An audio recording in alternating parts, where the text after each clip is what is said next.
Amigos, recuerden que nuestra vía de contacto es ojoconlavista@hotmail.com y además estamos en las redes sociales de Facebook, YouTube y Twitter. Estamos en vivo por el canal 12 de Aster Salud TV y nuestras líneas de Twitter y Facebook están a su disposición para poder hacernos preguntas. Estamos con nuestra invitada del día, la doctora Adalgisa Corona, quien está tratando el tema de la miastenia gravis.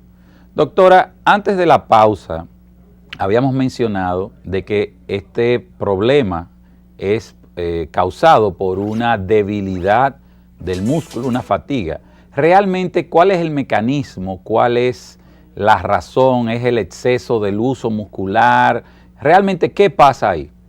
Sí, es una enfermedad no neurológica como tal, sino de la placa neuromuscular. Para que usted tenga una idea, si ve la foto, en la foto vemos la unión del nervio con lo que es el músculo voluntario. Cuando nosotros queremos mover un músculo, ya sea mover un brazo, una pierna, se libera una sustancia que se llama acetilcolina, como podemos ver en la foto, y esa sustancia se pega del músculo, hace contacto con el músculo y entonces se produce la contracción. En el caso de la miastenia, se produce un anticuerpo que va a ocupar el lugar de ese neurotransmisor, que es la acetilcolina, como vemos en la foto en la pantalla. El anticuerpo sería lo que está en verde, como una Y invertida. Una Y invertida. Entonces, cuando la acetilcolina va a hacer contacto en su lugar, encuentra que su lugar está ocupado por ese anticuerpo.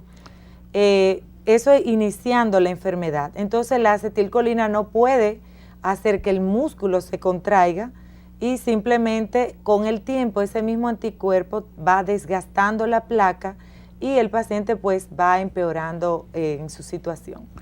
El problema básico es alguien que está bloqueando una conexión. Exactamente, es en la conexión del nervio con el músculo, o sea, la conexión que hay para que el músculo se contraiga o se mueva.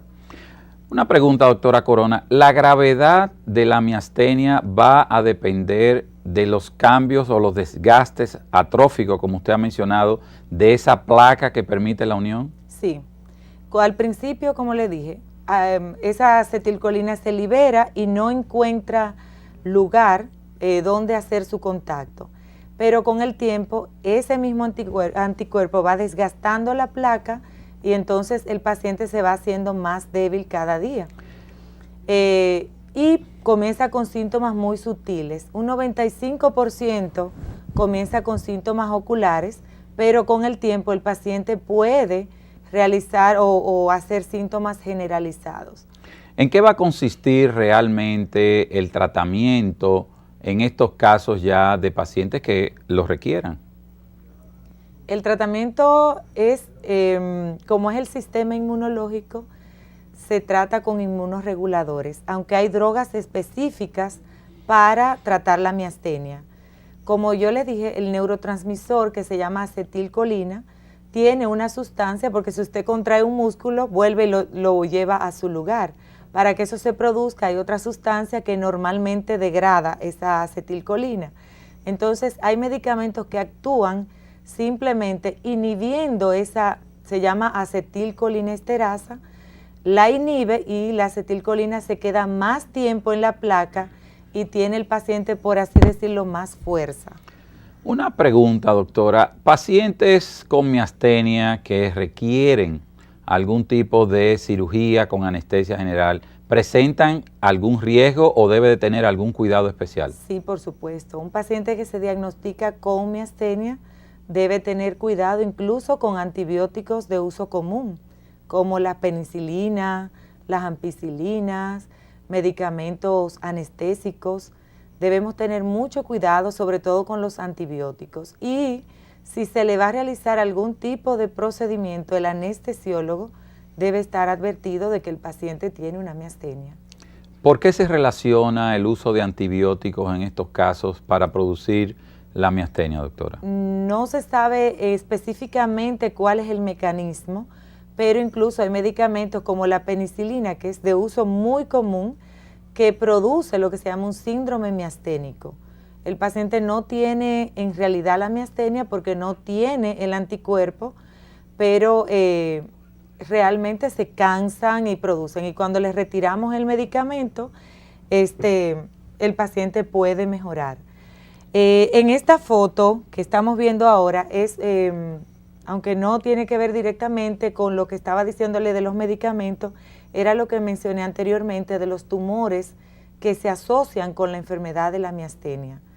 ¿Cuántos pacientes? Dicen, se cree que aproximadamente un 30% de los pacientes cursan con una hipertrofia de una glándula que es normal, que se llama timo, y se produce un tumor en ella.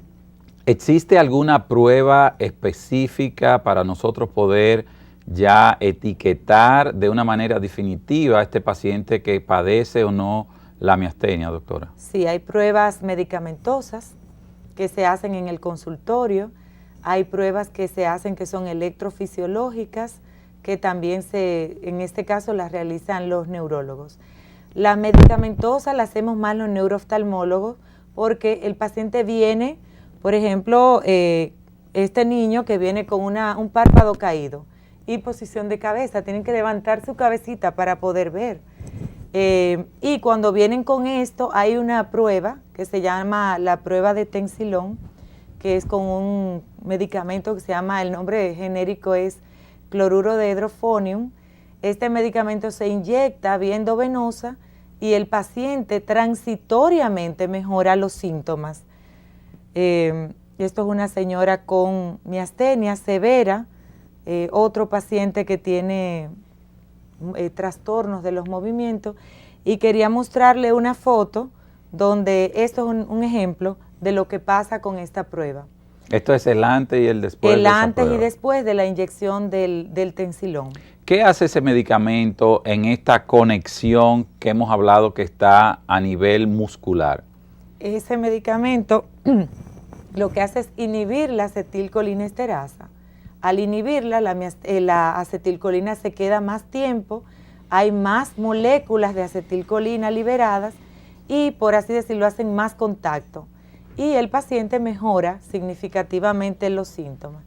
Desafortunadamente es una prueba, o sea que los síntomas le duran 5 minutos. La mejoría dura 5 minutos.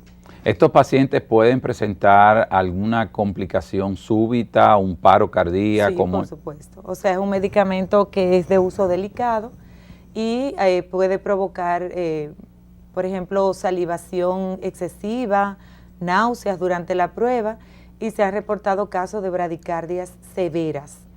Doctora, ¿se le debe prohibir o no a los pacientes con miastenia, sobre todo los jóvenes, realizar algún tipo de deporte que pueda empeorar o complicar esta situación? Si tienen síntomas importantes, sí, porque en la medida que ellos se fatigan, pues van a tener más síntomas. Y cuando son oculares, a veces depende del tipo de deporte, pero deportes que requieran de mucho consumo energético o mucho uso de sus músculos, se van a cansar y se van a empeorar durante el ejercicio. Hablando ya desde el punto de vista oftalmológico, hemos mencionado una caída de párpado, como vimos la foto del niño, o una desviación ocular.